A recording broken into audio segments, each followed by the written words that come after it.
Okay, so far we have discussed forward and futures contracts. Now, uh, let's discuss the evolution of financial derivative instruments. So it started with forward contract. We already discussed the characteristics of forward contracts. Just for your information, this was the first invention, and the main purpose was to reduce the risk of price changes, interest rate changes, and so on. However, forward contracts had some limitations. One was multiple coincidence, means both parties. You remember forward contracts, in forward contracts, we need two parties to sign a contract together, right? So both parties should have opposite needs with respect to underlying asset and matching timing and quantity. Means, suppose I want, in my example for chicken and KFC, if I'm a farmer, I need to find another party who is interested to buy chicken from me, right? I'm selling chicken, so someone opposite side. The opposite side should be someone who is interested in the same amount of chicken that I want to sell. For example, if I want to sell 750 kg, so someone who is interested in 750 kg, and when the time that I prepare this chicken should match the time that the other party needs chicken. So quantity, time, even price, and underlying asset, and delivery place. So all should satisfy the interests of both parties. So it makes it very difficult to use these type of contracts. So they have limited implication because of these limitation. And of course, even if you find someone who is interested in to be the other party, the opposite side of this contract, then it's very difficult to find a third party if later you decide to quit. So to for example, sell or buy the contract to the third party. So it's not liquid, and there's no secondary market for it. And the second one was unfair pricing that we discussed, because in forward contracts, the price is reached through negotiation. So if one party has stronger negotiation power or stronger bargaining position, then it may lead to imposition of the price. And then counterparty risk is the default risk that we discussed. If because it's just a contract between two parties, so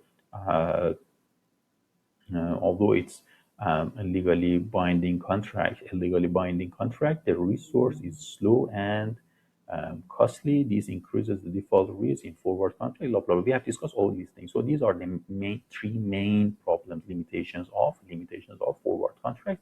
And then to address these limitations, they invented a futures contract. And for futures contract, because it's standardized and they are traded on an exchange, means there is a secondary market, active secondary market for it. We expect to have an active secondary market for it. So the problem of multiple coincidence has been sorted out because there is an exchange trading market. So buyers and sellers would transact in the futures contract. In the futures contract, maturity closest to needed maturity, and in as many contracts as needed to fit the underlying asset size. It means because they are standardized. So, for example, the time of delivery or size of the is easier to find people who have close, the interest is close to those to that date or the size of the contracts.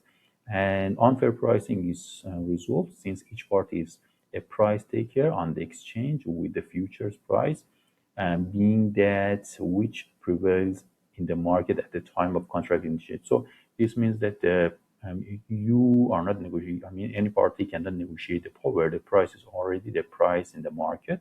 So you just, for example, go to the market and see chicken, let's say, for futures, for example, futures on Apple stock is already traded at this price. So this is the price. You can be the buyer or seller, right? So you even don't know who is the other party who will complete this transaction. So the unfair pricing is resolved, and counterparties or counterparty risk also has been addressed because we discussed this, because the clearing house guarantees each trade by being the buyer to each seller and seller to each buyer. And we discussed the mechanisms that clearinghouse can use to reduce the default risk. And then we have options. For options, we will discuss it in a few weeks. So, a few weeks later. For options, actually, for futures, the main difference is options are more flexible because for futures is an obligation for both parties, buyer and seller of the contract, to exercise the contract. But for options, for the buyer of the contract, it's his or her right to exercise. So it's not obligation for the buyer of the contract to exercise the contract. So it makes it very flexible. When you see that there is a big loss for you, you won't exercise the contract if you are the buyer of the contract. We will discuss options later, but options was invented after futures. And yeah,